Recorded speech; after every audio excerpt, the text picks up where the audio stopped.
नमस्कार दोस्तों, VN education के एक और वीडियो में आपका हार्दिक स्वागत है। काफ़ी दिनों बाद ये वीडियो मैं बना रहा हूँ और रीज़न ये है क्योंकि बहुत कुछ हो गया है स्टॉक मार्केट में, बहुत कुछ हो गया है इंडिया में। इलेक्शन हो गया, बजट जो है हमारा इलेक्शन के बाद वाला मेन बजट वो डिक्लेयर हो चुका है और मार्केट में भी काफ़ी उथल पुथल मचा है, काफ़ी वॉलेटिलिटी हमने देखी है मार्केट में। तो मुझे लगा एक वीडियो बनाना चाहिए। और जो एक सबसे बड़ी परेशानी है अभी लोगों की, क्योंकि हर आदमी अभी ये ढूंढ रहा है कि मार्केट का टॉप कहाँ पे है, because people are waiting for the correction और करेक्शन आ नहीं रहा है मार्केट में। छोटे छोटे करेक्शन आ रहे हैं और मार्केट डबल स्पीड में ऊपर भाग जाता है। तो जो सस्ते में खरीदना चाहते हैं स्टॉक्स को, उनको मार्केट वो मौका दे नहीं रहा है और मार्केट कंटिन्यू नए पे नए हाई बनाता जा रहा है। तो ऐसी सिचुएशन में क्या कोई ऐसी स्ट्रेटेजी है कि जिससे कि हम मार्केट की रैली को राइड कर सके जब तक टॉप नहीं बने तब तक? टॉप हो सकता है 2 महीने बाद बन जाए, हो सकता है कल बन जाए, हो सकता है और 4 महीने लगे मार्केट को भी टॉप बनाने में। तो हम बाहर तो बैठ नहीं सकते मार्केट से, हमें प्रॉफिट भी कमाना है, मार्केट में रहना भी है और इस रैली को एंजॉय भी करना है। तो क्या ऐसी कोई स्ट्रेटेजी हो सकती है कि हम मार्केट की रैली को लास्ट तक राइड करें और जब ये रैली फिजल आउट हो तो हमें छोटा सा लॉस हो? जैसे सपोज मान लीजिए कमाएंगे आप 1 लाख, 1.5 लाख, 2 लाख और लॉस होगा 15,000, 20,000, उससे ज़्यादा नहीं। जब भी टॉप बन के मार्केट रिवर्स हो जाएगा तब तो इतना रिस्क तो लेना बनता है। तो क्या ऐसी कोई स्ट्रेटेजी है? तो जी हाँ, ऐसी डेफिनेटली एक स्ट्रेटेजी है जो मैं डिटेल में आपके साथ डिस्कस करूंगा, स्क्रीन रिकॉर्डिंग पे आपको दिखाऊंगा, ऑप्स्ट्रा पे या कोई और ऐसा कोई सॉफ्टवेयर होगा उस पर किस तरह से स्ट्रेटेजी काम करती है, इसका पे ऑफ ग्राफ क्या है, कैसे स्ट्रेटेजी में एंट्री लेनी है, कैसे एग्जिट लेनी है, उसकी भी चर्चा हम करेंगे। वो हमारा मेन पार्ट रहेगा आज का। बट वो मैं स्टार्ट करूं उससे पहले हम आज ये डिस्कस करेंगे कि जो टैक्स स्ट्रक्चर में चेंजेस आए हैं इंडिया में, not only which is related to stock market, वो तो हम डिस्कस करेंगे ही because we are stock market person, वो तो हम डिस्कस करेंगे। बट अदर देन दैट भी, अगर जैसे कि प्रॉपर्टी पे भी जो टैक्स लगा है और हमारे जो इनकम टैक्स के जो स्लैब्स हैं, जो मिडिल क्लास सैलराइड पर्सन जो भर रहे हैं, हमारे जैसे कॉमन मैन जो इनकम टैक्स पे करते हैं, उनमें जो चेंजेस हुए हैं उसकी हम पहले थोड़ी चर्चा करेंगे। सी, बाय प्रोफेशन मैं चार्टर्ड अकाउंटेंट हूँ, that is my mother degree. उसके अलावा मैंने एमबीए भी किया है, सीएमए भी किया है, मास्टर्स ऑफ कॉमर्स भी कर रखा है। तो बीइंग अ चार्टर्ड अकाउंटेंट मेरा ये फर्ज बनता है कि मेरे जो भी व्यूअर्स हैं, जो थोड़े बहुत लोग मेरा ये चैनल देख रहे हैं, उन लोगों को टैक्स की जो राइट इन्फॉर्मेशन है वो पहुंचे, ताकि अगर वो आगे प्रॉपर्टी में भी इन्वेस्ट करते हैं या स्टॉक मार्केट में भी इन्वेस्ट करते हैं या ट्रेडिंग करते हैं तो उसको उन्हें किस तरीके से यूटिलाइज करना है। तो मेरी जो चर्चा होगी वो टैक्स इवेजन की नहीं होगी, वो टैक्स प्लानिंग की होगी। There is a very thin line of difference between tax evasion and tax planning. Tax evasion जो होता है उसमें आप टैक्स की चोरी करना बताते हो लोगों को, लोग टैक्स की चोरी करते हैं। लेकिन टैक्स प्लानिंग जो होता है वो कानून के दायरे में रह करके किस तरह से आप अपना टैक्स कम पे कर सकते हो, जो कि लीगल होता है, that is called tax planning. तो बीइंग अ चार्टर्ड अकाउंटेंट ये मेरी ड्यूटी है कि मैं अपने व्यूअर्स को बताऊं कि आप अगर इन्वेस्टर हो और या आप ट्रेडर हो तो आप किस तरह से टैक्स को प्रॉपरली प्लान कर सकते हो। तो पहले तो आते हैं कि गवर्नमेंट ने क्या क्या चेंजेस किए हैं टैक्स में और ये चेंजेस एथिकली सही है नहीं है, वो डिस्कस करते हुए आगे बढ़ते हैं। तो सबसे पहली बात जो मैं करूंगा वो मैं करूंगा प्रॉपर्टी के टैक्स की। जैसा कि अभी तक हम इंडिया में देख रहे थे कि अगर कोई भी इंसान प्रॉपर्टी में इन्वेस्टमेंट करता है और अगर वो उस प्रॉपर्टी को लॉन्ग टर्म के लिए होल्ड करता है तो बेचने पे उसको डेफिनेटली कैपिटल गेन होगा, जो भी गेन होगा उसको कैपिटल गेन बोला जाता है, और उस लॉन्ग टर्म कैपिटल गेन पे उसको टैक्स भरना पड़ता है, जो कि टैक्स का रेट था 20%। मतलब अगर आपने कोई प्रॉपर्टी लॉन्ग टर्म के लिए होल्ड की है और आपको उस प्रॉपर्टी को बेचने पे प्रॉफिट हो रहा है तो आपको उस प्रॉफिट का 20% जो है वो सरकार को टैक्स के रूप में पे करना पड़ता था। लेकिन यहाँ पे एक और इम्पोर्टेंट चीज थी कि जब भी हम कोई प्रॉपर्टी लॉन्ग टर्म के लिए होल्ड करते थे, मोर देन एक जितना मुझे याद आ रहा है 3 इयर्स का पीरियड था, कि 3 साल से ज्यादा अगर हम प्रॉपर्टी को, रियल एस्टेट को होल्ड करते थे तो लॉन्ग टर्म कैपिटल गेन में जाता था बेचने पे। तो उसमें एक इम्पोर्टेंट पॉइंट ये था कि there was something like indexation, जिसको कि इंडेक्स नंबर बोला जाता है, जिसको मैं सरल भाषा में बोलूँ तो इन्फ्लेशन की वजह से हमारे जो परचेजिंग पावर है वो डिक्रीज होता जाता है। तो जो प्रॉपर्टी आपने 5 लाख रुपए में अगर खरीदी थी, सपोज मान लीजिए 2004 में, अब 2024 में वो प्रॉपर्टी आज 5 लाख की तो होगी नहीं, उसकी वैल्यू बढ़ चुकी होगी, तो हो सकता है उसकी प्रॉपर्टी की वैल्यू आज 1 करोड़ होगी, ठीक है। लेकिन अगर आप उसमें इन्फ्लेशन देखोगे तो आप ये देखोगे कि वो आज के जो 50 लाख है वो भी 2004 के 5 लाख के बराबर है। सो अल्टीमेटली अगर मैं बोलूंगा इन्फ्लेशन एडजस्टेड वैल्यू हमारी प्रॉपर्टी की क्या है, तो वो 50 लाख हो गई यहाँ पे, क्योंकि 20 साल में एटलीस्ट 10 टाइम्स तो कंस्ट्रक्शन कॉस्ट और सब कुछ बढ़ गया है। तो आज वैसे भी देखा जाए तो प्रॉपर्टी इन्फ्लेशन को एडजस्ट करे तो 50 लाख से कम की नहीं होगी। तो जो प्रॉपर्टी आपने 2004 में 5 लाख की खरीदी होगी, आज 20 साल बाद उसका एक रफ कैलकुलेशन में बोल रहा हूँ, इन्फ्लेशन एडजस्ट करके वो 50 की तो वैसे ही हो गई। मतलब अगर आपने 2004 की जगह वो आज खरीदी होती तब भी 50 से कम में आपको नहीं मिलती। अब अगर वो प्रॉपर्टी आप 1 करोड़ में बेचते हो तो पुराने सिस्टम के हिसाब से आपका अगर इंडेक्स कॉस्ट 50 लाख आता है और आप उसको 1 करोड़ में बेच रहे हो तो आपको 50 लाख का प्रॉफिट हो रहा है, और उस 50 लाख पे आपको 20% टैक्स भरना पड़ेगा, जो कि रफली 10 लाख रुपए आता है। नया सिस्टम ये बोलता है, गवर्नमेंट हमारी फाइनेंस मिनिस्टर, उनको ऐसा लगता है हमारी फाइनेंस मिनिस्टर को कि जनरल पब्लिक जो है वो बेवकूफ है, जनरल पब्लिक में 2 पैसे की अक्ल नहीं है, सारी अक्ल उन्हीं के पास है। I am very sorry for this statement but this is true, because उनके मैं बहुत सारे स्टेटमेंट देख चुका हूँ टीवी पे, and the way she talks, right, तो उससे उनका एक एरोगेंस दिखता है और ये दिखता है कि जैसे सारी अक्ल उन्हीं में है, एक जनरल पब्लिक में कोई अक्ल है ही नहीं। आई डोंट केयर कौन सी गवर्नमेंट है, बीजेपी हो, कांग्रेस हो, आम आदमी पार्टी हो, कोई भी हो, आई डोंट केयर, जो गलत है वो गलत है। तो उनका जो एटीट्यूड है वो बहुत गलत है। वो ये बोलते हैं कि हमने टैक्स रेट कम कर दिया, 20% से 12.5% कर दिया, आम आदमी को इससे राहत मिलेगी। हमने इंडेक्स नंबर इसलिए हटाया है क्योंकि इंडेक्स नंबर की वजह से कैलकुलेशन बहुत कॉम्प्लेक्स हो जाती थी। कैलकुलेशन को सिंप्लीफाई करने के लिए हमने इंडेक्स नंबर को हटा दिया है, और हमने उसकी वजह से जो बेनिफिट होता था वो बेनिफिट खो ना जाए, इसलिए हमने जो टैक्स रेट है वो 20% की जगह 12.5% कर दिया है। ये सब बेवकूफ बनाने वाली बातें हैं। यही प्रॉपर्टी की अगर मैं बात करूं, जो 5 लाख में खरीदी थी, इंडेक्सेशन लगा के अगर वो 50 लाख हो रही थी, ठीक है, तो बाकी के 50 लाख के प्रॉफिट पे आपको 10 लाख टैक्स भरने को आ रहा था। ये तो मैं रफली बोल रहा हूँ, एक्चुअल इंडेक्स नंबर देखूंगा तो आप देखोगे 70 लाख तक भी उसका इंडेक्सेशन जा सकता है। अब यही 5 लाख की प्रॉपर्टी अगर 1 करोड़ में हम बेचते हैं तो 95 लाख का प्रॉफिट होता है बिना इंडेक्स नंबर में, और हमारी जो फाइनेंस मिनिस्टर बोल रही है 95 लाख पे 12.5% भर दो। अब 95 लाख का आप 12.5% गिन लीजिए, 10 लाख से तो ज्यादा ही आएगा। तो she is claiming more tax and she is saying that we have simplified the tax. हमने इंडेक्स नंबर इसलिए हटाया कि टैक्स सिंप्लीफाई हो जाए, एंड आपको खुश होना चाहिए कि हमने 20% का रेट 12.5% कर दिया। अरे भैया, रेट का मैं क्या करूंगा, मुझे क्या करना है रेट का? मुझे तो ये देखना है ना कि एक्चुअल में मेरे जेब से कितने रुपए जा रहे हैं। तो एक्चुअल में मेरे जेब से पहले की बजाय ज्यादा रुपए जा रहे हैं, तो मेरे लिए रेट कम नहीं हुआ है, मेरे लिए रेट बढ़ा ही दिया गया है। मैं ऐसा ही मानूंगा, क्योंकि आपके जेब से रुपए ज्यादा जा रहे हैं। तो पहली बात तो जिन्होंने भी प्रॉपर्टी में इन्वेस्ट कर रखा है ऑलरेडी, अब बेचने पे आपको टैक्स ज्यादा भरना पड़ेगा। अब टैक्स ज्यादा भरने में भी इतना दुख नहीं है कि चलो भाई टैक्स भर देंगे, हमारे देश की तरक्की के लिए ये टैक्स जा रहा है। अगर हम ज्यादा क्या बोलते हैं कि फाइनेंशियली स्टेबल है, हमसे अगर सरकार ज्यादा रुपया ले रही है और जिनको ज्यादा जरूरत है उनमें अगर वो बट रहा है, फेयर इनफ, ये हर कंट्री में होता है। But number 1, the way she is bluffing, वो एक्सेप्टेबल नहीं है। नंबर 2, आपने फैसिलिटी क्या दे रखी है लोगों से? जितना टैक्स आप हम लोगों से वसूल रहे हो उसके सामने हमारी गवर्नमेंट ऐसी हमें क्या फैसिलिटी दे रही है? हमारे पास प्रॉपर एक रिटायरमेंट, जो हम बोलते हैं ना, रिटायरमेंट की एक सिक्योरिटी जो होनी चाहिए, वो भी नहीं है हमारे पास। गवर्नमेंट जो पीएफ में पैसा जाता है उसमें भी पहले के मुकाबले इंटरेस्ट रेट गवर्नमेंट ने कम कर दिया। सीनियर सिटीजन स्कीम में आप ½ % ज्यादा देते हो। एफडीओ के रेट 7%, 7.5% से ज्यादा चलते नहीं है। अगर आप 8% दे रहे हो तो रफली 8% तो इन्फ्लेशन भी है इंडिया में।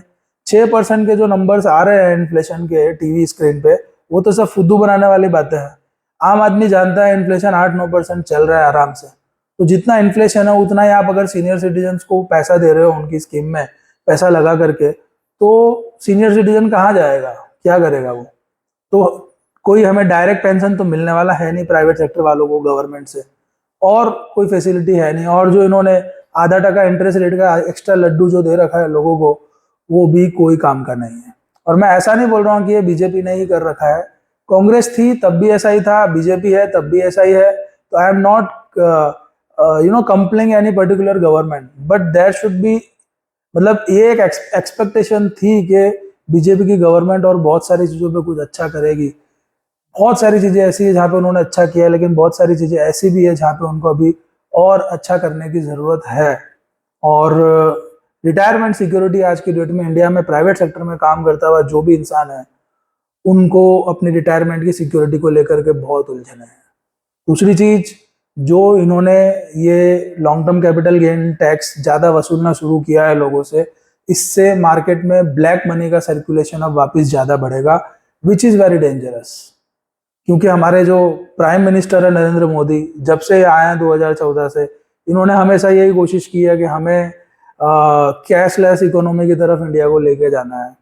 तो ऐसा करके आप कैशलेस में तो इंडिया को नहीं लेकर के जा रहे हो, क्योंकि आप अगर इस तरह से टैक्स वसूलोगे ज़्यादा तो फिर लोग ब्लैक मनी में ज़्यादा काम करेंगे। Already everyone knows that I am a chartered accountant, I don't care government मेरी डिग्री के साथ कुछ भी करे, मुझे कोई फर्क नहीं पड़ता। आई एम अ चार्टर्ड अकाउंटेंट, और मैं मेरे चैनल पे ये क्लियरली बोलता हूँ कि ऑलरेडी प्रॉपर्टी में ब्लैक मनी चलता है पूरे इंडिया में, ये आप सब जानते हो, और ये सरकार से भी छुपा हुआ नहीं है।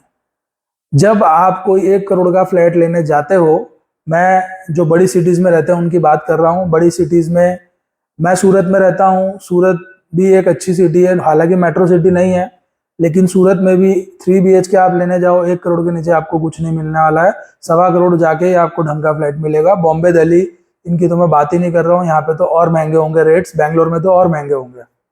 तो आज आप 1 करोड़ का फ्लैट लेने जाते हो, और दिल पे हाथ रख के बोलना, जो भी सैलरी वाले अगर ये वीडियो देख रहे हो तो कमेंट भी करना, जब आप कोई 1 करोड़ का फ्लैट लेने के लिए जाते हो, क्या आपको बिल्डर ऐसा बोलता नहीं है कि आपको 40%, 30% या 60% या 50%, सबका अलग अलग अपना सेटअप है, ब्लैक में देना पड़ेगा? क्या आपको बिल्डर ऐसा बोलता नहीं है? और वहीं पे सैलरी वाला आदमी क्या सोचता है कि यार मैं 40-50 लाख ब्लैक में कहाँ से लाऊंगा, मेरी तो सारी इनकम वाइट में है, उस पर सरकार TDS पहले ही ले लेती है। और फिर आप अपनी सैलरी बैंक अकाउंट से निकाल के, जो सेविंग्स होती है बैंक अकाउंट से निकाल के, वो आप बिल्डर को कैश में देते हो, और बाकी जितना वाइट अमाउंट वो मांग रहा है वो आपका लोन से या चेक से जाता है। होता है कि नहीं होता है? तो आपको क्या लगता है, दुनिया में इतने बिल्डिंगें बन रही है, इंडिया में इतने फ्लैट बिक रहे हैं, करोड़ों रुपए का ट्रांजेक्शन हो रहा है, अरबों में ट्रांजेक्शन हो रहा है, क्या हमारी सरकार को पता नहीं है प्रॉपर्टी में इस तरह से ब्लैक मनी चल रहा है? तो आप अगर इतना सब वाइट में करवाना चाहते हो, लोगों का सब कुछ लाना चाहते हो, और आप फिर अगर टैक्स बढ़ाओगे, तो ये जो ब्लैक मनी का ट्रांजेक्शन है ये और आगे बढ़ने ही है, कम नहीं होने हैं।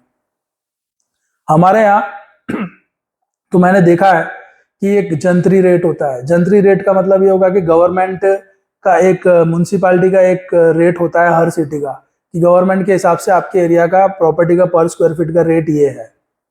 तो अगर आपने कभी कोई फ्लैट खरीदा था 10 लाख 12 लाख रुपए में 15-20 साल पहले, आज आप गवर्नमेंट का रेट देखोगे तो हो सकता है वो रेट निकल के आएगा कि 40 लाख रुपया आपके एरिया की मार्केट वैल्यू है। उसको हम बोलते हैं जंतरी का रेट हियर इन सूरत।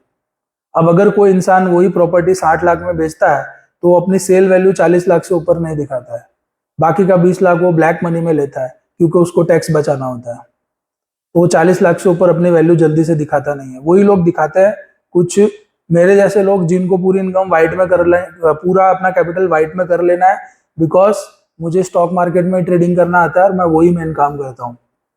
तो हम सोचते हैं कि चलो भाई कोई नहीं, इंडेक्स नंबर मिल रहा है, 1-1.5 लाख रुपया ज्यादा जाएगा टैक्स में, लेकिन एटलीस्ट जो मेरा पैसा है पूरा वाइट में हो जाएगा और मैं स्टॉक मार्केट में उसको 6 महीने में कवर कर लूंगा। सॉरी। तो बाकी ज्यादातर लोग सब जंतरी तक ही सेल वैल्यू दिखाते हैं, ऊपर की जो सारी वैल्यू होती है वो ब्लैक में लेते हैं। ये ऑलरेडी इंडिया में हर एक सिटी में चल रहा है, हर एक सिटी में चल रहा है। ठीक है, अब आपको क्या लगता है, जहां नहीं चल रहा होगा ना वहां पे भी ये बढ़ जाएगा, क्योंकि हर आदमी अपना टैक्स बचाने की कोशिश करेगा। So these are the issues. अब एक इसमें एक और प्रॉब्लम भी निकलती है। एक मान लीजिए किसी व्यक्ति ने 2002 में कोई फ्लैट खरीदा होगा 10-12 लाख रुपए में, आज हो सकता है वो फ्लैट 1 करोड़ का हो गया होगा। अब वो आदमी मान लीजिए सीनियर सिटीजन हो चुका है, और वो सोच रहा है कि मैं इसको 1 करोड़ में बेच देता हूँ और मैं 50 लाख का कोई और फ्लैट ले लेता हूँ थोड़े अलग एरिया में जहाँ अभी भाव सस्ते हों, ताकि मेरा 50 लाख कैपिटल रिलीज हो जाए और उसको मैं ब्याज पे लगा दूँ, एफडी पे या डेट फंड में, इंटरेस्ट वाले फंड में, और मुझे एक ब्याज मिलता रहे, मेरी फिक्स इनकम भी हो जाए लाइक दैट। अब जब वो ये करने जाएगा तो उसको भारी टैक्स भरना पड़ेगा, पहले के मुकाबले ज़्यादा, क्योंकि इंडेक्स नंबर नहीं है। सो कुल मिला के ये जो प्रॉपर्टी पे इन्होंने ये जो गेम खेला है ना, this is a very dirty game they have played by deleting the index number from the property, and it is not acceptable at all, because property बहुत बड़ी चीज़ होती है। एक मिडिल क्लास आदमी अपनी पूरी ज़िंदगी मेहनत करके एक घर बनाता है, और अगर थोड़ी ज़्यादा मेहनत कर ली तो वो एक दुकान या एक कोई छोटी मोटी ज़मीन खरीद लेता है, दैट्स इट। और बहुत सारे मिडिल क्लास लोग ऐसे हैं जो आज मेरी एज पे है, मैं 40+ का हूँ, कई 50 साल के, कई 55 साल के हैं। इन लोगों ने 2001 के बाद अपने घर, अपनी ज़मीन या अपनी दुकान खरीदी होगी, ठीक है, और आज आपने इंडेक्स नंबर उनमें से हटा दिया। अब वो फ्लैट बेचेंगे या वो अपनी प्रॉपर्टी बेचेंगे तो उनको ज़्यादा टैक्स भरना पड़ेगा। तो आप उनको ये बोल रहे हो कि हम आपको इन्फ्लेशन का एडवांटेज नहीं देंगे। आपके पैसे पे परचेजिंग पावर डिक्रीज नहीं हुआ है, आपने जो प्रॉपर्टी ली है उस पर परचेजिंग पावर नहीं लगता है, उस पर इन्फ्लेशन की कोई थियरी नहीं लगती है, ठीक है, आपको पूरा टैक्स देना पड़ेगा। अब आप बताइए मुझे, दुनिया में ऐसी कौन सी कंट्री है जहाँ पे इन्फ्लेशन नहीं लगता हो? और इंडिया में क्या नहीं लगता है क्या?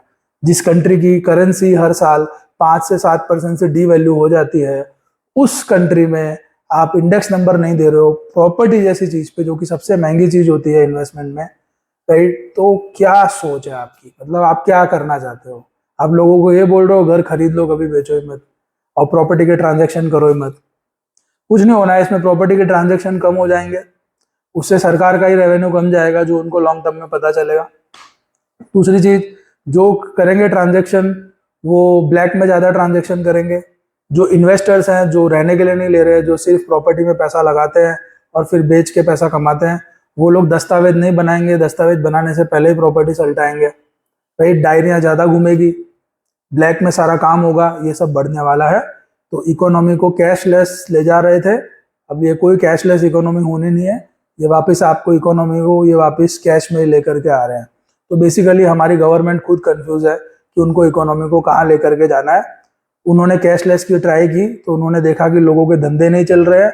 आज आप जाके आम आदमी से पूछिए, स्टॉक मार्केट के अलावा उनका खुद का धंधा कितना चल रहा है। गिनती चुनती के लोग आपको मिलेंगे जिनका धंधा अच्छा चल रहा होगा, बाकी सब स्टॉक मार्केट में ही लगे हुए हैं, इसीलिए लगे हुए हैं क्योंकि वहीं पैसा बन रहा है। सो बेसिकली आप गए थे कैशलेस इकोनॉमी बनाने के लिए और आपको पता चला कि लोगों के धंधे चल नहीं रहे, तो वापिस जो है वो इकोनॉमी में कैश लाना ही पड़ेगा। तो कैश कैसे लेके आएंगे? तो भैया इस तरह से लेकर के आएंगे, which is a very very bad route to bring the economy again into cash economy. चलिए आगे बढ़ते हैं, स्टॉक मार्केट पे आते हैं। बहुत लंबी बात हो गई प्रॉपर्टी पे। स्टॉक मार्केट में बात करें तो हमारा जो short term capital gain tax है वो 15% से बढ़ा करके गवर्नमेंट ने 20% कर दिया। अब देखिए शॉर्ट टर्म का मतलब क्या होता है ना, शॉर्ट टर्म का मतलब होता है अगर आप कोई स्टॉक खरीदते हो और आप उसको 1 साल के अंदर ही बेच देते हो तो वो आपका शॉर्ट टर्म कैपिटल गेन होता है, और अगर आप 1 साल से ज्यादा रखने के बाद बेचते हो तो आपका लॉन्ग टर्म कैपिटल गेन होता है in case of equity shares. अब आप मुझे बताइए कि अगर आप कोर शेयर ट्रेडर है, मैं यहाँ फ्यूचर ऑप्शन वालों की तो बात ही नहीं कर रहा हूँ, अगर आप कोर शेयर ट्रेडिंग करते हैं, आपका मेन काम शेयर ट्रेडिंग का है, और मैं आपको बता दूं इंडिया में बहुत सारे ऐसे लोग हैं जो 4-4, 5-5 करोड़ रुपया, 10-10 करोड़ रुपया लेकर के शेयर ट्रेडिंग करते हैं, वो उनका मेन बिजनेस है शेयर ट्रेडिंग का। जैसे फॉर एग्जांपल हमारे सूरत में ऐसे बहुत सारे लोग हैं, क्योंकि एक टेक्सटाइल इंडस्ट्री का हब है सूरत, तो हमारे यहाँ पे ऐसे बहुत सारे लोग हैं कि जिन लोगों ने अपनी लाइफ में पूरी जिंदगी टेक्सटाइल मार्केट का काम किया, फिर जब वो 50 थ्रू 55 की एज पे आए तो उन्होंने देखा कि यार 5-7 करोड़ रुपए बना लिए है मैंने घर वर के अलावा, 5-7 करोड़ रुपया मेरा बन चुका है, तो अब मैं इस धंधे से बाहर निकल जाता हूँ। उन्होंने अपना बिजनेस या तो वाइंड अप कर दिया या रिलेटिव्स को दे दिया संभालने के लिए, और वो बाहर निकल गए। अब उनके पास 5-6 करोड़ का कैपिटल है। उन इंसानों की ये गिनती रहती है कि ये 5 करोड़ के कैपिटल से, किसी के पास 2 करोड़ होगा, किसी के पास 5 करोड़ होगा, इस कैपिटल से हम शेयर्स, अच्छे शेयर्स खरीदेंगे, बेचेंगे, 5-6 महीना रखेंगे, 8 महीना रखेंगे, फिर बेच देंगे, ऐसे 15-20% कमाएंगे।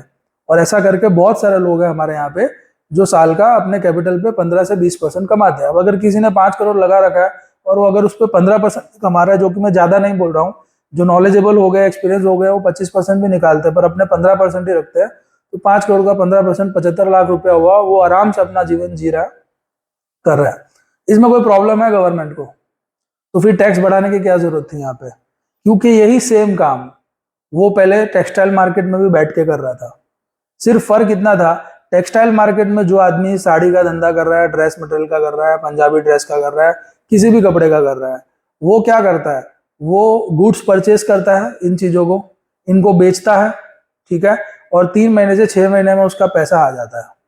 तो यहाँ पे भी तो transaction with in 6 month complete हो रहा है। खरीदा, बेचा, पैसा आया, पैसा रिटर्न किया, with in 6 month transaction complete हो रहा है, उसको आप बिजनेस मानते हो? तो यहाँ पे हम क्या कर रहे हैं, शेयर मार्केट में जो लिस्टेड कंपनी है, जो एक्चुअल में बिजनेस चल रहा है, उसके शेयर्स हम खरीदते हैं, 5-6 महीना रखते हैं, 10-15-20% प्रॉफिट मिलता है, उसको बेच देते हैं। तो हम बिजनेस ही कर रहे हैं, ठीक है। तो यहाँ पे क्यों 20% फ्लैट रेट का टैक्स लेकर के आ गए भाई आप? मैं तो पहले जो 15% था उसको भी गलत बोलता था कि 15% भी नहीं होना चाहिए। यह आपका बिजनेस है, आप जिस स्लैब में आते हो उस हिसाब से टैक्स लो। इनकम टैक्स के कॉमन स्लैब इस पे लगने चाहिए। This is your business. और अगर गवर्नमेंट ये बोलती है कि आप इसमें कर क्या रहे हो, आप इसमें बैठे बैठे पैसा कमा रहे हो, राइट? बिजनेस, एक्चुअल बिजनेस में तो आप गुड्स परचेज करते हो, आपके गोडाउन पे डिलीवरी आती है, फिर आप उसको बेचते हो, आप काफी मेहनत करते हो, आप इसमें कर क्या रहे हो? तो मैं बता दूं, stock market is the most difficult business in the world to make the most easiest money. ये सबसे डिफिकल्ट बिजनेस है दुनिया का पैसा कमाने के लिए। पहले 4-5 साल तो लोग यहाँ पैसा गंवाते हैं, फिर कमाना सीखते हैं, वो भी जो टिक जाते हैं वो, वरना तो लोग भारी हो जाते हैं। तो ये भी एक आर्ट है, ये भी एक बिजनेस है। यहाँ पे भी आप खरीद रहे हो, आपके गोडाउन में नहीं आ रहा हो, आपके डीमेट में आ रहा है। यहाँ पे आपका जो डीमेट अकाउंट है वही आपका गोडाउन है, और मौका मिलने पे आप उसको रखते हो 5-6 महीने उसको संभाल के, राइट? और जब मौका मिलता है तो आप बेचते हो और प्रॉफिट कमाते हो। और जब आप ये ट्रांजेक्शन करते हो तो आप ऑलरेडी गवर्नमेंट को स्टैम्प ड्यूटी पे कर रहे हो शेयर्स खरीदते समय, एसटीटी भी लगता है, ठीक है। ऑलरेडी आप गवर्नमेंट को ये सब चीजें दे रहे हो, तो ये तो बिजनेस हो गया ना। अगर मैं रात दिन यही काम कर रहा हूं, मैं पूरे साल यही काम करता हूं मैं कि 15-20 कंपनियों के शेयर्स खरीदता हूं, 5-6 महीने बाद बेच देता हूं, this is my business. It should be treated as a business income, it should not be a flat rate tax system. यहाँ पे कुछ भी फ्लैट रेट टैक्स सिस्टम नहीं लगना चाहिए। तो ये एक बिजनेस इनकम में ही आना चाहिए, और उसी तरीके से इसका कैलकुलेशन होना चाहिए जो भी लोग ये काम करते हैं। आप यहाँ फ्लैट 20% का रेट नहीं लगा सकते हो, फ्लैट 15% का भी नहीं लगा सकते थे, और आप 20% करके आपने लोगों को और डीमोटिवेट कर दिया है। अगर आपको कहीं लगाम कसनी थी तो आप फ्यूचर एंड ऑप्शन पे कसिए। मैं भी करता हूँ फ्यूचर एंड ऑप्शन, बट मैं इस बात को मानता हूँ कि 10 लाख रुपया जेब में रख के अगर कोई 50 लाख के सौदे कर रहा है, 1 करोड़ के सौदे कर रहा है, इंटरनेशनल बिजनेस है, ये इंटरनेशनल मार्केट है, यहाँ पे रिस्क ज्यादा रहता है। और अगर अचानक से मार्केट में लोअर सर्किट लग गया, मार्केट गिर जाए, तो आपके कैपिटल से भी ज्यादा आपका लॉस हो सकता है, और तब ब्रोकर के लिए आपसे पैसा निकलवाना डिफिकल्ट हो जाता है, और बाद में चीजें ब्रोकर पे भी आती है। तो वहां पे वो होता है सिर्फ एफ एंड ओ में। तो एफ एंड ओ में आप करिए, स्ट्रिक्ट रूल्स लगाइए। वहां पे एफ एंड ओ में क्या किया आपने, एसटीटी डबल कर दिया आपने, ठीक है। मतलब वहां पे आपने टैक्स डबल किया, पर वहां पे आप कोई ऐसा सिस्टम लेकर के नहीं आए कि भाई अगर आपके डीमेट अकाउंट में 10 लाख है तो आप 20 लाख से ज्यादा के सौदे नहीं ले सकते हो। या गवर्नमेंट चाहती तो लॉट साइज बढ़ा सकती थी कि किसी भी कंपनी का जो फ्यूचर का लॉट है वो अब 10 लाख से कम की लॉट साइज का नहीं होगा, तो आधे लोग तो ऐसे ही साफ हो जाते, ठीक है। तो वहां पे रिस्क है, वहां पे ऐसे कोई इनोवेटिव सोल्यूशन लाने थे, पर वहां पे भी गवर्नमेंट ने क्या किया, एसटीटी डबल कर दो। क्यों? खेलो इंडिया खेलो, तुम जुआ खेलो, तुम डूबो, तुम मरो, तुम्हारा जो हो, हमें कोई फर्क नहीं पड़ता, हमारे पास डबल टैक्स आना चाहिए। हमें टैक्स डबल आ रहा है ना, तो बस ठीक है। तुम्हें लत लग गई है तो हम इस लत का फायदा ऐसे उठाएंगे कि हम तुमसे टैक्स वसूलेंगे। तो एफ एंड ओ में इन्हें कुछ इनोवेटिव करना था जो आज तक दुनिया में किसी ने नहीं किया। एक मौका था इनके पास करने का, वो उन्होंने नहीं किया, खाली एसटीटी डबल करके छोड़ दिया। और short term capital gain, long term capital gain में आपको कुछ भी नहीं करना चाहिए था।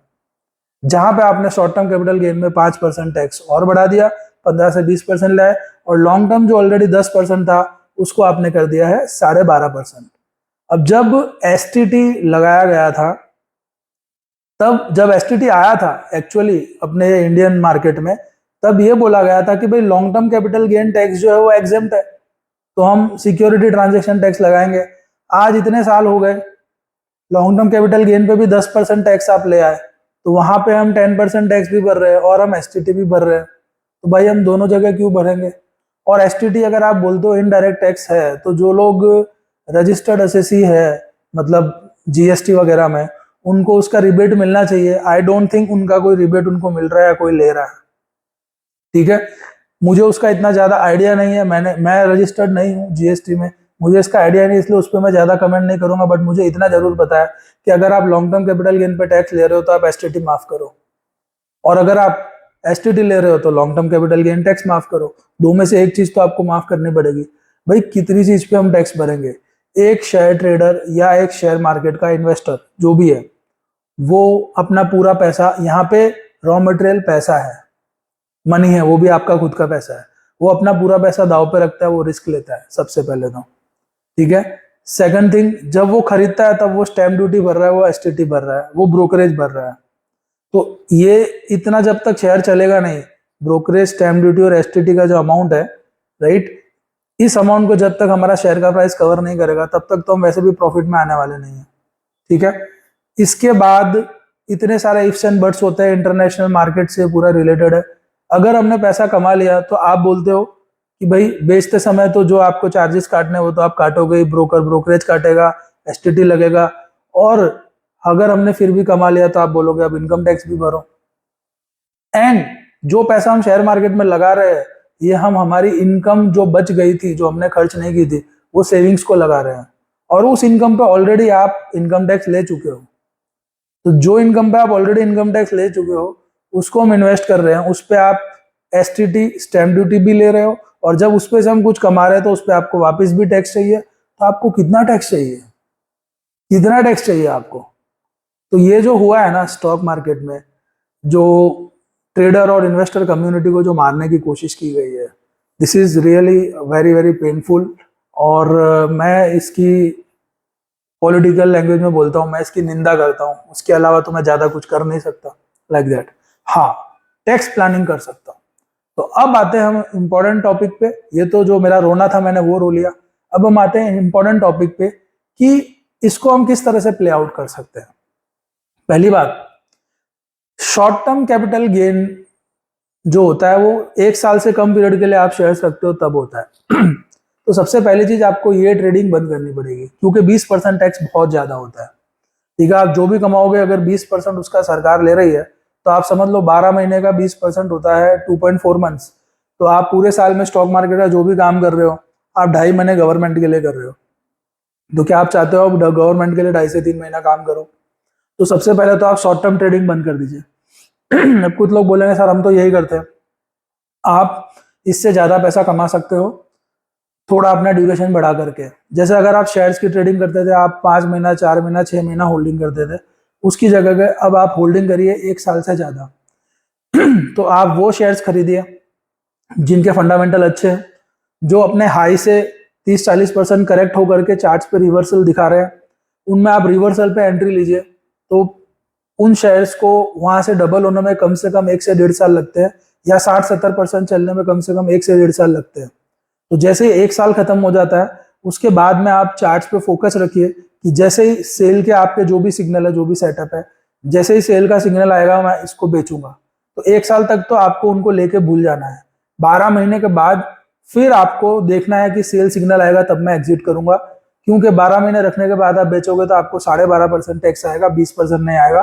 तो यहाँ पे आपने 7.5% की बचत कर ली। तो आपको कोई 2-3 साल रखने की जरूरत नहीं है, लेकिन 12 महीने से ज्यादा आपको रखना पड़ेगा, इतना आपको ध्यान रखना पड़ेगा। और अगर आप करेक्टेड स्टॉक्स ले रहे हो, रिवर्सल पे ले रहे हो, तो वैसे भी उनको 50-60-70% चलने के लिए 1 साल से 1.5 साल लग जाता है, और आप ज्यादा पैसा कमाओगे, क्योंकि शॉर्ट टर्म ट्रेड में तो 10-15% में आप निकल जाते हो। स्विंग ट्रेडिंग वगैरह जो भी करते हो उसमें 10-12-13%, 8% पे आप निकल जाते हो। वैसे आप 4 राउंड खेलते हो साल में, उससे अच्छा आप एक ही राउंड खेलो और 60-70-80%, 100% प्रॉफिट लेकर के निकलो। मैं तो यही करने वाला हूँ आगे से।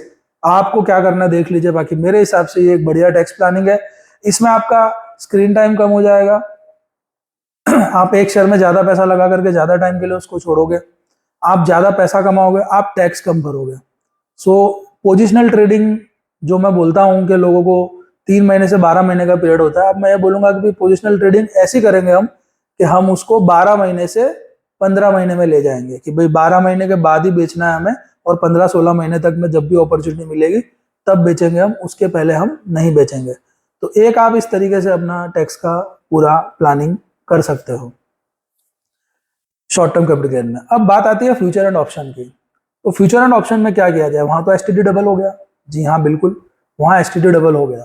तो फ्यूचर एंड ऑप्शन में उन लोगों को ज्यादा तकलीफ आएगी जो लोग स्कैल्पिंग करते हैं, मतलब जो रोज बहुत सारे लॉट लेकर के 2-4-5 कैंडल, 1 मिनट वाली, 2 मिनट वाली, 5 मिनट वाली, उन कैंडल्स पे खेल के निकलते हैं, उनको तकलीफ आएगी, उनका ट्रांजैक्शन टैक्स बहुत बढ़ने वाला है। हालांकि मैं तो ये ट्रेडिंग कभी करता भी नहीं था।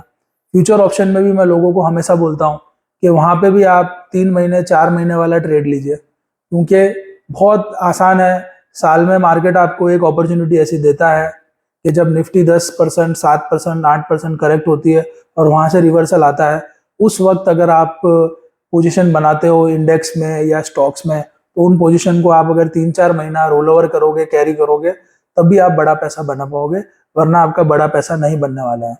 तो अगर आप फ्यूचर एंड ऑप्शन में कुछ इस तरह से ट्रेडिंग अपना चेंज कर लेते हो कि आप 3-4 महीने तक ट्रेड को कैरी करोगे, तो ऑटोमेटिकली आपका एसटीटी कम हो जाएगा। तो रोज रोज ट्रेड करना छोड़ दीजिए, आप मंथली रोल ओवर करिए। जो स्क्रिप अब वीकली चार्ट पे तेजी में दिख रही है या मंथली चार्ट पे तेजी में आ गई है, उसको आप monthly to monthly roll over करिए। तो महीने में एक ही बार रोल ओवर करने पे चार्ज लगेगा, ठीक है। और अगर निफ्टी है तो निफ्टी में आप सीधा 3 महीने वाला है, 6 महीने वाला ऑप्शन बाई करिए, चाहे कॉल या पुट जो भी आप करते हो। तो एक ही बार आपको एसटीटी पे करना पड़ेगा। हर महीने का खरीद के बार बार रोल ओवर करोगे तो बार बार एसटीटी देना पड़ेगा। इन इंडेक्स निफ्टी में 1 महीना, 2 महीना, 3 महीना, 6 महीना, 1 साल तक के ऑप्शंस अवेलेबल होते हैं। तो आप उधर सीधा 3 महीने वाला या 6 महीने वाला ऑप्शन लीजिए, तो ऑटोमेटिकली टाइम डीके भी उनमें धीरे होता है और आपका एसटीटी भी कम हो जाएगा और पूरी रैली को आप अच्छे से राइड कर पाओगे। तो ये सब टैक्स आप इस तरीके से बचा सकते हो। तो आपको पेशेंस डेवलप करना पड़ेगा अपने ट्रेडिंग सिस्टम में, चाहे वो डिलीवरी का हो, चाहे वो फ्यूचर एंड ऑप्शन का हो। तो टैक्स भी कंट्रोल में आ जाएगा और आपकी प्रॉफिटेबिलिटी भी बढ़ जाएगी। इस तरीके से अगर हम ट्रेडिंग और इन्वेस्टिंग करेंगे तो डेफिनेटली हम टैक्स बचा सकते हैं। देखिए, पहले से तो ज्यादा देना ही है, लेकिन ज्यादा में भी अगर जितना कम हो जाए उतना बढ़िया है। That is what I can guide you. तो बीइंग ए चार्टर्ड अकाउंटेंट मैं आपको ये बोलूंगा कि इस तरीके से करिए, तो एसटीटी तो बच जाएगा।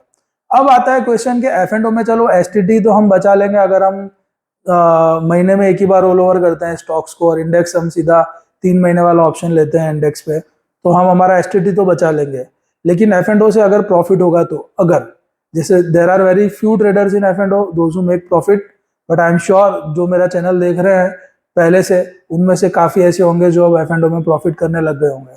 तो अगर एफ एंड ओ में गलती से प्रॉफिट हो रहा है आपको, आप समझदार हो गए हैं, तो उस पे इनकम टैक्स हम कैसे बचाएंगे? तो उसके लिए बहुत आसान सा काम है। आप अपने सीए से भी पूछ सकते हो, जो भी आपका रिटर्न फाइल करता है। एफ एंड ओ का जो आपका टर्नओवर होता है उस टर्नओवर का 6% आपकी डीम्ड इनकम है। Minimum 6% is your deemed income. ज्यादा दिखा सकते हो, मिनिमम 6% दिखानी पड़ेगी। अगर आप एफ एंड ओ के बहुत बेहतरीन ट्रेडर हो, तो आपका जो प्रॉफिट है वो टर्नओवर का 6% से ज्यादा ही होगा, कम नहीं होगा। इनफैक्ट टर्नओवर का 20, 25, 30% भी होगा, ठीक है। लेकिन सरकार बोलती है, ऐसा सोचती है कि एफ एंड ओ में तो सब लॉस ही करते हैं, राइट। तो सरकार ने बोला है कि आपके टर्नओवर का 6% मान लो डीम्ड इनकम है, उस पर जो टैक्स आता है, जो स्लैब में आता है, भर दो, ठीक है। और अगर आप बोलते हो नहीं मुझे तो लॉस हुआ है, तो आपको उसकी ऑडिट करानी पड़ेगी, जो कोई करवाना चाहता नहीं है। तो जो लोग लॉस करते हैं बहुत बड़ा, वो फिर ऑडिट करवाते हैं और रिटर्न फाइल करते हैं। जो लोग ज्यादा लॉस नहीं करते, वो 6% डीम्ड इनकम से रिटर्न फाइल करते हैं। तो अगर आपको ये पता नहीं था तो मैं बता दूं, एफ एंड ओ में इनकम टैक्स जो है उसमें ज्यादा फर्क नहीं आता है। आपका जो भी टर्नओवर होगा उसका 6% आपकी डीम्ड इनकम है, वो आपकी एक बिजनेस इनकम की तरह ट्रीट होती है। फिर आप जिस स्लैब में आते हो वो रेट लगेगा, लाइक दैट। तो एफ एंड ओ में एसटीटी बचाने में ज्यादा दिक्कत होगी, बाकी तो जो चल रहा था वैसे ही चलेगा। वो मैंने आपको बताया एसटीटी कैसे बचा सकते हो। शॉर्ट टर्म ट्रेड्स बंद करिए, अपने ट्रेड्स को कम से कम 12 महीने के बाद और 15 महीने के बीच में प्रॉफिट बुक करके निकलिए। इस तरह से आप अपना टैक्स जो है वो सेव कर सकते हो। तो दोस्तों, अब हम आते हैं आज के हमारे सबसे इंपॉर्टेंट टॉपिक पे कि निफ्टी जो है वो हाई पे हाई मारती जा रही है। लास्ट ईयर अक्टूबर में 18,850 का लो मारा था निफ्टी ने एक, वहां से निफ्टी ने जो तेजी दिखाई है ये रुकने का नाम नहीं ले रही। इलेक्शन वाले दिन खाली एक 8-9% का करेक्शन आया था, इंट्राडे करेक्शन, और 2 ही 3 दिन में वो भी रिकवर हो गया और उसके बाद से कंटिन्यू मार्केट हाई पे हाई बना रहा है। बजट के दिन मार्केट ने 500 पॉइंट का एक इंट्राडे करेक्शन दिखाया, वो सब हटा करके आज मार्केट ने नया हाई बना दिया है। अब परेशानी ये हो रही है इस मार्केट में कि यार तेजी करने में भी डर लगता है कि हम एंट्री ले और वहीं से ऐसा नहीं हो कि मार्केट गिरना शुरू हो जाए क्योंकि इतना ओवर हीटेड हो गया। और अगर तेजी करते नहीं है, साइड लाइन बैठ जाते हैं, तो दिक्कत ये होती है कि रोज जब उस मार्केट को ऊपर जाते हुए देखते हैं तो दुख होता है कि हम इस पे से कमा नहीं पाए। So these are the issues in market right now. तो इसका मेरे पास एक बेहतरीन सोल्यूशन है। सबसे पहला सोल्यूशन, इस मार्केट में अब आपको स्टॉक्स पे ट्रेडिंग बंद कर देनी चाहिए, स्टॉक्स को ट्रेड नहीं करना चाहिए, क्योंकि स्टॉक्स जो ओवरहीटेड हो गए हैं, जब भी मार्केट टॉप बना करके करेक्ट होगा तो इनमें से बहुत सारे स्टॉक ऐसे हैं जो वापिस ये प्राइस जिंदगी में कभी नहीं देखेंगे और आप ट्रैप हो जाओगे उनमें। तो अभी अगर आपको ट्रेडिंग करनी है तो आपको इंडेक्स पे ही करनी चाहिए, निफ्टी और बैंक निफ्टी पे ही करनी चाहिए, क्योंकि निफ्टी बैंक निफ्टी में अगर आप ट्रैप हो भी गए, थोड़ा बहुत लॉस कर भी लिया, तो निफ्टी तो वापस नया हाई बनाएगी, इसको बहुत आगे जाना है अभी, तो वहां पे ट्रैप होके भी आप वापस निकल जाओगे। तो मैं जो आज आपको स्ट्रेटेजी बताने वाला हूँ, ये स्ट्रेटेजी एक ऐसी स्ट्रेटेजी है कि अगर यहाँ से निफ्टी और 10% चलती है और 15% चलती है और फिर अगर करेक्शन आता है, टॉप बनता है, तो वो टॉप तक आप पूरा एंजॉय करोगे प्रॉफिट को। और जब भी करेक्शन आएगा तो चाहे निफ्टी 20% गिर जाए, 25% गिर जाए, 30% गिर जाए, आपका जो लॉस है उसकी आप एक लिमिट सेट कर सकते हो। 20,000, 15,000, 25,000, 50,000, जैसा आपको करना हो वो आप लिमिट सेट कर सकते हो। तो ये स्ट्रेटजी ऑब्वियसली एक डेरिवेटिव स्ट्रेटजी है। इसमें हम निफ्टी का फ्यूचर और निफ्टी की फ्यूचर को हैच करने के लिए पुट ऑप्शन का इस्तेमाल करेंगे, लेकिन वो इस्तेमाल करना भी अपने आप में एक आर्ट है, किस तरह से आप अपने रिस्क को मैनेज कर सकते हो। तो अब मैं आपको स्क्रीन रिकॉर्डिंग पे लेके जाऊंगा और दिखाऊंगा कि अगर यहाँ से सपोज मान लीजिए हम मानते हैं कि और 10% की अपसाइड है निफ्टी में आने वाले 2-3 महीने में, तो उसको हम किस तरह से ट्रेड करें कि कम से कम रिस्क लेकर के हम ज़्यादा से ज़्यादा प्रॉफिट बना सकें। तो आइए दोस्तों, देखते हैं कि ऐसी कौन सी स्ट्रेटजी है कि जो आपको मिनिमम रिस्क पे मैक्सिमम प्रॉफिट दे सकती है।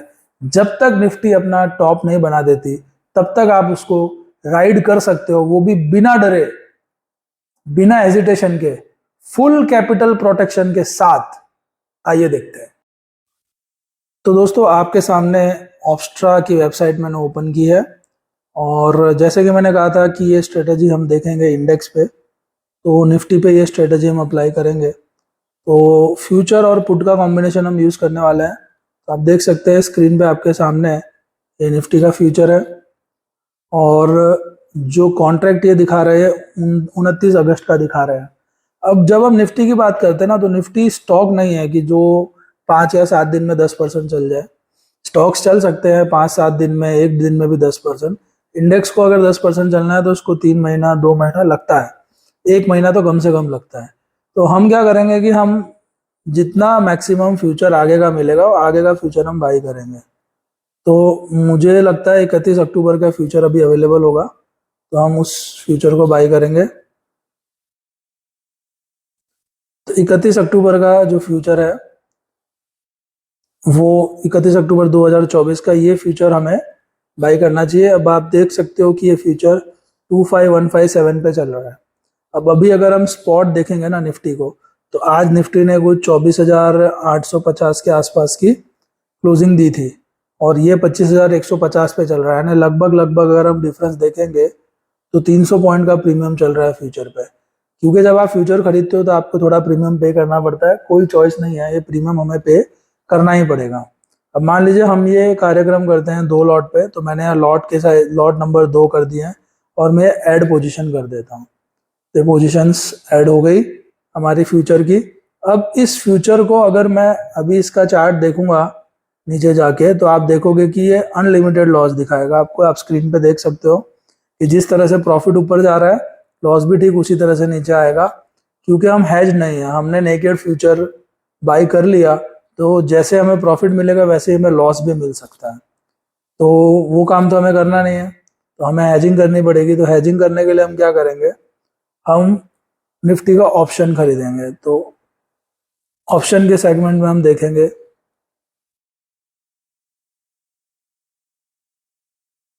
तो हम निफ्टी ऑप्शन सिलेक्ट करेंगे। तो ये मैंने ऑप्शन सिलेक्ट कर लिया है निफ्टी का। अब 31 अक्टूबर जो है फ्यूचर था हमारा, पर ऑप्शन जो हम खरीदेंगे वो हम ईयर एंडिंग का लेंगे। तो ईयर एंडिंग 26 दिसंबर 2024 ये स्क्रीन पे आ चुका है, 26 दिसंबर 2024, और अभी मार्केट 24,800 पे है। तो 25,000 की स्ट्राइक प्राइस में कोई दिक्कत नहीं है, हम वो ले सकते हैं। और सी नहीं, हमें चाहिएगा पी। तो हम यहाँ पे पुट ऑप्शन बाय करेंगे। ठीक है, ये हमने पुट ऑप्शन सिलेक्ट कर लिया। तो आप देख सकते हैं स्क्रीन पे कि ये यहाँ पे 26 दिसंबर 2024 का पुट ऑप्शन मैं बाय कर रहा हूँ 25,000 की स्ट्राइक प्राइस वाला, क्योंकि मार्केट 24,800 पे है। तो उसकी नियरेस्ट जो स्ट्राइक प्राइस है पुट की वो 25,000 हमें सिलेक्ट करनी चाहिए। अब ये ऑप्शन अभी 632 की प्राइस पे चल रहा है। ठीक है, क्योंकि हमने 2 फ्यूचर लिए हैं तो पुट ऑप्शन भी हम 2 खरीदेंगे। और आप यहाँ पे देख सकते हैं लॉट क्वांटिटी में ऑलरेडी 2 ही है। तो इम्पोर्टेंट पॉइंट क्या है यहाँ पे कि मैंने फ्यूचर खरीदा है अक्टूबर का और मैंने पुट खरीदा है दिसंबर एंडिंग का। मैंने ऐसा इसलिए किया है क्योंकि ईयर एंडिंग का जो पुट मैंने लिया है 632 का, इसका जो टाइम डिके होता है जिसको हम थीटा बोलते हैं वो स्लो होगा। तो ये मुझे अक्टूबर एंडिंग में भी इसके 3 महीने बाकी होंगे। तो ये अगर मार्केट यहाँ का यहाँ भी रह गया तो इसका जो ये प्रीमियम है 632 का ये 0 नहीं हो सकता। तो that will give me the as.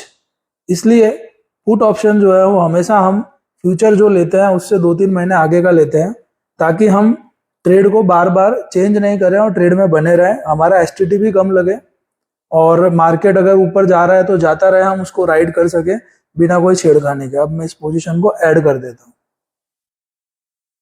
तो इसको ऐड करने के बाद अब आप देख सकते हैं स्क्रीन पे कि हमारे पास यहाँ पे फ्यूचर है 2 लॉट, और हमने उस फ्यूचर को हैज किया है 25,000 के पुट के साथ। ठीक है, एंड मैक्स प्रॉफिट में आप देख सकते हैं यहाँ पे अनडिफाइंड दिखा रहा है। ये मैक्स प्रॉफिट इज अनडिफाइंड क्योंकि मैक्सिमम प्रॉफिट की कोई लिमिट नहीं है, वो अनलिमिटेड है। प्रोबेबिलिटी ऑफ प्रॉफिट 34.38% है, बट इस पे ज़्यादा ध्यान देने की ज़रूरत नहीं है क्योंकि निफ्टी है, इसको जाना तो ऊपर ही है। और मैक्सिमम लॉस आप स्क्रीन पे देख सकते हैं 45,000 का है, यानी मैक्सिमम प्रॉफिट अनलिमिटेड है लेकिन लॉस आपका 45,000 से ज़्यादा का नहीं है, और वो भी अक्टूबर एंडिंग तक। मतलब यहाँ से अभी अच्छा खासा टाइम बाकी है और आप इस पोजीशन को राइड कर सकते हैं। और हमारा ब्रेक इवन जो है मंथ एंडिंग जब कॉन्ट्रैक्ट एक्सपायर होगा तब 25,600 का है। और मार्जिन जो है वो ये दिखा रहे हैं कि 24,000 का यूज होगा, बट मेरे हिसाब से आपके पास अगर 2 फ्यूचर के लॉट में आप काम कर रहे हो हैजिंग के साथ, आपके पास कम से कम 2 लाख रुपए होना चाहिए, क्योंकि अगर मार्जिन मनी भरने को आएगा तो आप ट्रेड कंटिन्यू रख पाओगे। अब इसका मैं आपको पे ऑफ चार्ट दिखाता हूँ। तो यही इसकी खास बात है। आप इसका पे ऑफ चार्ट देखिए। अब आप यहाँ पे देख सकते हैं कि जो लॉस वाला एरिया है इसकी एक लिमिट है, आपका लॉस कभी भी इससे नीचे नहीं जाएगा, जो कि 45,000 का एक अमाउंट है। लॉस कभी भी इसके नीचे नहीं जाएगा, निफ्टी कितने भी गिर जाए। लेकिन आपका जो प्रॉफिट है वो अनलिमिटेड है, निफ्टी जैसे जैसे ऊपर जाएगी आपका प्रॉफिट बढ़ता ही जाएगा। कुछ लोग बोलेंगे कि इसमें क्या नया है, फ्यूचर प्लस पुट तो हम पहले भी करते थे। नहीं, इसमें आप जो करते थे और इसमें बहुत कुछ नया है। आप जनरली क्या करते हो, फ्यूचर खरीद लेते हो सेम मंथ का जो अभी एक्सपायर होने वाला है। जैसे अभी जुलाई एंडिंग होने आया तो आप अगस्त का फ्यूचर खरीदोगे, और आप पुट ऑप्शन भी कौन सा खरीदोगे, अगस्त वाला खरीदोगे। ठीक है, तो इसमें आपको डबल मार लगती है। फ्यूचर का प्रीमियम स्पॉट पे आता है, वहां लॉस होता है, और ये आपका पुट ऑप्शन 0 हो जाता है अगर मार्केट आगे नहीं बढ़ता है तो। ठीक है, सॉरी, अगर मार्केट वहीं का वहीं रह जाता है तो आपका पुट में भी प्रीमियम जाता है और फ्यूचर का प्रीमियम जाता है, तो आपको दोनों तरफ मार लगती है। अभी मैंने आपको क्या बोला है, फ्यूचर खरीदना है आपको अक्टूबर वाला। तो अभी टाइम है, अक्टूबर में तो 3 महीने बाकी हैं। और पुट ऑप्शन आपने लिया है दिसंबर वाला। अब होगा क्या, अगर 1 महीने में भी मार्केट, नेक्स्ट 1 मंथ में भी अगर निफ्टी 5% भी चल गया, तो आपका फ्यूचर का प्रीमियम जो है वो पूरा नहीं गया होगा, थोड़ा बहुत ही गया होगा। तो वहां पे आपको ज्यादा लॉस नहीं होगा और आपका फ्यूचर अच्छा खासा प्रॉफिट में आ गया होगा। और ये जो पुट है, क्योंकि इसकी एक्सपायरी दिसंबर में है, तो ऑब्वियस है ये जीरो नहीं होने वाला है। 632 रुपए का पुट था, अगर मार्केट 5% चल गया तब भी आप देखोगे 400 तक इसकी वैल्यू बची होगी। तो जो मैं आपको बता रहा हूं इसमें क्या होगा, आपका फ्यूचर में जो प्रीमियम का लॉस होता था, एक तो वो लॉस आपको थोड़ा कम होएगा। दूसरा, ऑप्शन में जो थीटा डीके की वजह से आपको प्रीमियम का लॉस होता था, वो लॉस भी आपको कम होएगा। तीसरा, अगर मार्केट ने यहाँ से 5-6% चलने में 2 महीने लगा भी दिए, मान लो 2 महीने लगा दिए मार्केट ने, तो आपको कॉन्ट्रैक्ट चेंज नहीं करना पड़ेगा। आपका जो एसटीटी है वो बचेगा, आपका जो ब्रोकरेज है वो भी बचेगा। तो ये सिर्फ सेफ स्ट्रेटजी नहीं है कि भाई आपका लॉस पर लॉट 20-25 हजार से ज्यादा नहीं है, वो तो है ही, सेफ्टी प्रोटेक्शन तो है ही, प्रॉफिट अनलिमिटेड है ही, बट ये आपको एज भी देता है by saving your premium. It is giving you edge edge compare to the other traders. At the same time ये आपका ब्रोकरेज भी बचा रहा है, एट द सेम टाइम ये आपका एसटीटी भी बचा रहा है। तो और भी बहुत सारे फायदे हैं। तो हर तरीके से ये ट्रेड जो है ये one of the best trade है। अब अगर आप चाहते हो कि इसमें आपको रिस्क और कम कर देना है, मान लो ये 45,000 ने आपको 30,000 से ज्यादा नहीं चाहिए, तो बहुत सिंपल है। अभी ये पे ऑफ डायग्राम में आपने 25,000 का पुट ऑप्शन लिया है दिसंबर वाला, ठीक है। तो आप अगर इसको थोड़ा सिक्योर करना चाहते हो तो आप 26,000 वाला पुट ले लो दिसंबर वाला। तो उसमें आप देखोगे कि आपका लॉस और कम हो जाएगा। ऑब्वियस है प्रॉफिट थोड़ा लेट शुरू होगा आपका वहां पे, लेकिन लॉस आपका और कम हो जाएगा, पोजीशन और सेफ हो जाएगी। तो आप जैसे खेलना चाहो वैसे खेल सकते हो। आप ये सोचते हो कि नहीं मेरे को तो थोड़ा ज्यादा रिस्क लेना है, तो आप 24,000 का पुट ऑप्शन खरीदिए। उसमें आपका नीचे में लॉस भी बढ़ जाएगा लेकिन प्रॉफिट भी जल्दी शुरू होएगा। तो आप इसको जैसे चाहे वैसे खेल सकते हैं। ऑप्स्ट्रा पे ट्राई करिए अलग अलग कॉम्बिनेशन से, जो आपको सही लगता है वैसे फॉलो करिए, ठीक है। तो दोस्तों ये था आज का वीडियो, अच्छा लगा हो तो शेयर करिए। Thank you very much.